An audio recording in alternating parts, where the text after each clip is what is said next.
Kolkata night Riders IPL 2025 के mega auction के बाद कैसे स्क्वाड लग रही है उसके बारे में इन डिटेल बात करते हैं। उनकी क्या स्ट्रॉन्गेस्ट प्लेइंग 11 होगी और उनकी क्या वीकनेस है, उनकी क्या स्ट्रेंथ है, इस सब के बारे में इन डिटेल बात करेंगे। भाई देखो, जब केकेआर का ये जो मैं वीडियो बना रहा हूं तो आप लोगों को सबसे पहला क्वेश्चन तो यही रहेगा दिमाग में कि ये जो वेंकटेश अय्यर को इन्होंने ऑक्शन में लिया इतने बड़े प्राइस के ऊपर 23.75 करोड़ को, तो क्या ये वर्थ इट है या नहीं है, इसके बारे में बहुत ज्यादा डिबेट चल रही है ना। मेरे को मालूम है आपके दिमाग में भी यही क्वेश्चन होगा और कहीं ना कहीं आप मेरे पास से भी इसका आंसर सुनना चाहते हो। लेकिन भाई एक बात याद रखो, मैंने ही एक बार बोला था लाइव स्ट्रीम के ऊपर और इवन वीडियो के ऊपर भी मैंने ये बात किया था कि अगर इतने हाई प्राइस के ऊपर वेंकटेश अय्यर लेना था तो उससे ज्यादा बेटर होता है ये रिटेन ही क्यों ना करते, फिर वो 14 करोड़ के स्लैब में हो या फिर 18 करोड़ के स्लैब में क्यों ना हो, क्योंकि वहां पे पैसे कुछ ना कुछ तो इनके पास बचते। तो मेरे को तो ये सेंस नहीं बनाया। लेकिन हाँ, 23.75 करोड़ से वर्थ इट है या नहीं है ये केकेआर के फैंस ज्यादा अच्छे से बताएंगे। लेकिन जहां तक मैंने वेंकटेश अय्यर को फॉलो किया है भाई, इसका जो स्टैट है प्लेऑफ में ये जिस तरह का परफॉर्म करता है भाई, कंसिस्टेंसी वहां पे जो लाता है, जितने 50s उसने वहां पे लगाया भाई, ऐसा रिकॉर्ड और किसी का भी नहीं है। और हाँ भाई, एक बार इसके पास कंसिस्टेंसी आ जाए जो उसने 2021 में दिखाया था तो भाई ये प्लेयर में भाई दम तो है। तो देखो, कोलकाता नाइट राइडर्स की जो टीम है टोटल 21 प्लेयर्स है इनके स्क्वाड में, 8 ओवरसीज प्लेयर इन्होंने खरीदा है। सबसे महंगा प्लेयर जो इनके स्क्वाड में है वो है वेंकटेश अय्यर।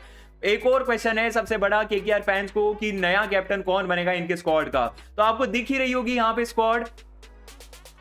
लॉजिकली देखा जाए तो आंद्रे रसल या फिर सुनील नारायण में से कोई होना चाहिए, क्योंकि ये एक्सपीरियंस प्लेयर भी है, बहुत साल से ये लोग रहे भी है।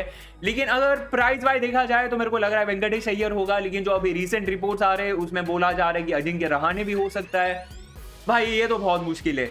पहले बाकी टीम के बारे में यहाँ पे बात करते हैं। तो देखो भाई, इनके बैटिंग में वेंकटेश अय्यर है, रघुवंशी है, रहमानुल्लाह गुरबख्श को इन्होंने वापस लिया। मेरे को तो ऐसे भी लग रहा था भाई, अगर ये लोग देखो अगर वेंकटेश अय्यर को रिटेन करते हैं तो कहीं ना कहीं इनके पास पर्स बाकी रहता कि वो ये फिल सॉल्ट को वापस ले सके। अब इस चक्कर में हुआ क्या, ये लोग वापस नीतीश राणा को भी नहीं ले पाए क्योंकि वेंकटेश अय्यर के ऊपर ये लोग इतना गए कि वो लोग मतलब कोई और इंडियन जो मिडल ऑर्डर में खेलने वाला प्लेयर है उसके ऊपर इन्वेस्ट नहीं कर पाए। फिर उनको अजिंक्य रहाणे लेना पड़ा। मोइन अली इन्होंने लिया है बैकअप्स में भाई, ये बहुत ही बढ़िया लगा मेरे को। और रोमन पॉवेल का जो इन्होंने लिया ना भाई, ये एक बहुत अच्छा बैकअप बन सकता है रसल के लिए। इवन बॉलिंग में अगर देखो तो वैभव अरोरा को इन्होंने वापस लिया, उमरान मलिक को रखा है बैकअप में, मनीष पांडे भी उठाया इन्होंने, इनका ही प्लेयर हुआ करता था भाई। एक वक्त पे ऐसा लगता था कि यही कैप्टन बन सकता है इनकी टीम का।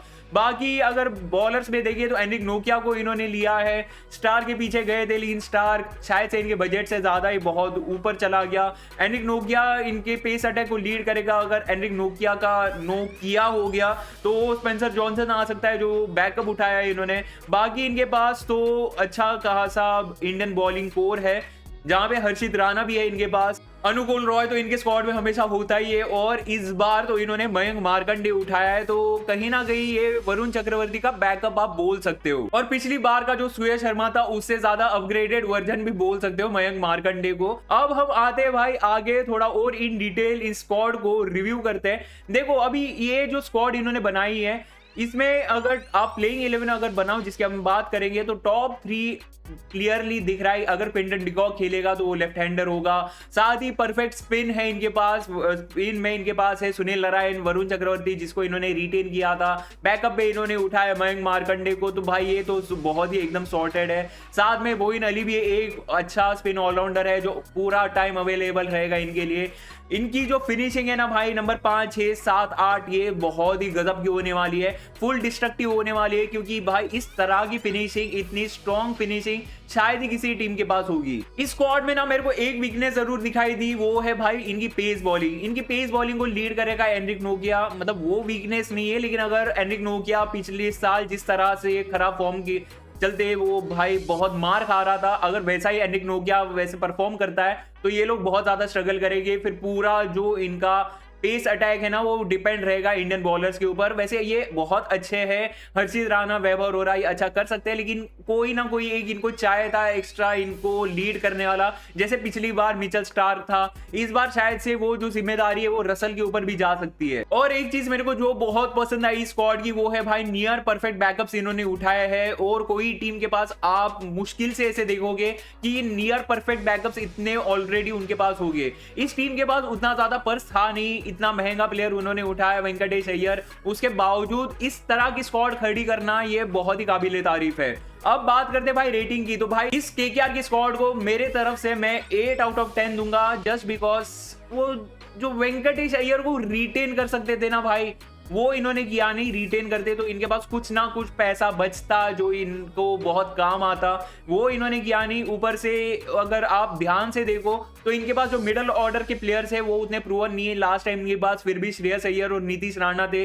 नीतीश राणा को छोड़ना भाई मेरे को तो अच्छा नहीं लगा, उसके लिए एक अलग से बजट रख सकते थे ये लोग, बट इन्होंने वो किया नहीं। इनके लिए वो कैप्टनसी ऑप्शन भी हो सकता था, अभी इनका कैप्टन कौन बनेगा वो भी एक तरह से पक्का है नहीं। तो भाई मेरी तरफ से 8 आउट ऑफ 10 होगा। आपकी रेटिंग क्या होगी, आपके हिसाब से ये स्क्वाड कितनी स्ट्रांग है, कमेंट करके जरूर बताओ। अब आगे बढ़ते भाई इनके लाइनअप की तरफ, तो मेरे हिसाब से देखो इनकी जो स्ट्रॉन्गेस्ट प्लेइंग 11 बनेगी वो कुछ इस तरह से दिख सकती है।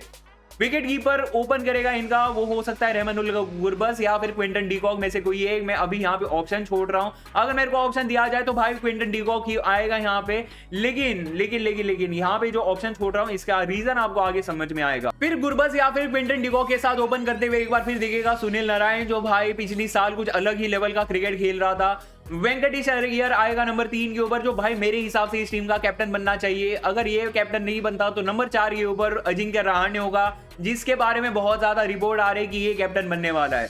अब नंबर 5 के ऊपर भाई देखो मेरे हिसाब से तो रिंकू सिंह होना चाहिए। 6 के ऊपर आंद्रे रसल, 7 के ऊपर रमनदीप सिंह, 8 के ऊपर एनरिक नोकिया या फिर स्पेंसर जॉनसन में से कोई एक। पहले तो एनरिक नोकिया ही खेलेगा।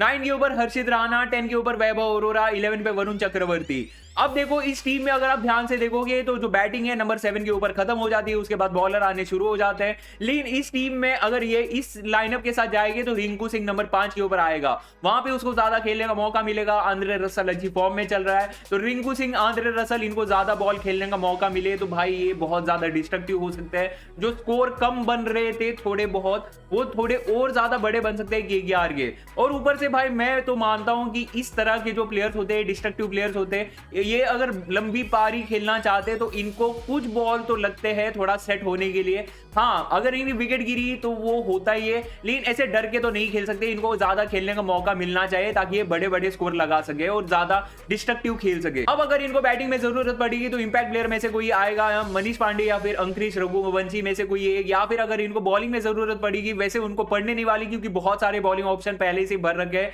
लेकिन अगर बॉलिंग में जरूरत पड़ेगी तो मयंक मार्कंडे आ जाएगा। और एक और बात है, अगर आप ध्यान से देखो, जो मैं बोल रहा था मिडल ऑर्डर की बात, अजिंक्य रहाणे आएगा नंबर 4 के ऊपर। ये जनरल इसका पोजीशन होता नहीं है T20 लीग्स में, ये ओपन ही करता है, तो ये लोग और थोड़ा सा कुछ चेंजेस कर सकते हैं अपने लाइनअप में, जैसे कि अजिंक्य रहाणे को ओपन करने भेज दिया, सुनील नारायण को नीचे ले आए और फिर अंकुरिश रघुवंशी को किसी तरह से इन लोगों ने फिट कर दिया, तो शायद से ये मिडल ऑर्डर अच्छा दिखने को लगेगा। अजिंक्य रहाणे बुरा नहीं है, लेकिन हाल फिलहाल में वो मिडल ऑर्डर में खेला नहीं है, तो भाई मेरे हिसाब से वो अच्छा चॉइस नहीं होगा मिडल ऑर्डर में। अगर ओपन करने दिया जाता है तो एक बढ़िया होगा, ऊपर से लेफ्ट राइट कॉम्बिनेशन भी इनको मिल सकता है। वैसे आपके हिसाब से कोलकाता नाइट राइडर्स की प्लेइंग 11 क्या होगी, कमेंट करके जरूर बताना। वैसे मैं एक बात करना भूल गया, वो था अंडररेटेड पिक्स के बारे में। तो इन्होंने एक विकेट कीपर बैटर उठाया है जो इंडियन है, लूनित सिसोदिया करके। ये एक लेफ्ट हैंडेड बैटर है, ये इनका बहुत ही ज्यादा अंडररेटेड पिक है। ऊपर से बहुत सारे आपको अंडररेटेड पिक दिखेंगे, मेरे को मोइन अली भी लग रहा है भाई अंडररेटेड तो है नहीं, लेकिन भाई जिस प्राइस के ऊपर उसको उठाया वो तो भाई बहुत ही ज्यादा अंडररेटेड प्राइस हो गया। इवन उमरान मलिक को अगर अपना कमबैक करना है तो केकेआर उसके लिए सबसे बेस्ट टीम होगी। और बाकी तो है ही भाई, मयंक मार्कंडे को भी इन्होंने बेस प्राइस पे उठाया, तो ये भी अंडररेटेड पिक बोल सकते हो। आपके हिसाब से अंडररेटेड पिक कौन से है केकेआर के, कमेंट करके जरूर बताओ। साथ ही आपको अगर वीडियो पसंद आया होगा तो प्लीज वीडियो को लाइक कर देना, चैनल पे नए हो तो प्लीज सब्सक्राइब कर देना। वो जो लाल वाला बटन है सब्सक्राइब का, उसके ऊपर भाई आंद्रे रसल वाला स्लॉग स्वीप 6 मारो या फिर सुनील नारायण वाला दूसरा बॉल, मेरे को नहीं मालूम, हो जाना चाहिए। मिलता हूं आपको अगली वीडियो है लाइव स्ट्रीम में, तब तक ख्याल होगा अपना भी और अपनों का भी। Bye bye.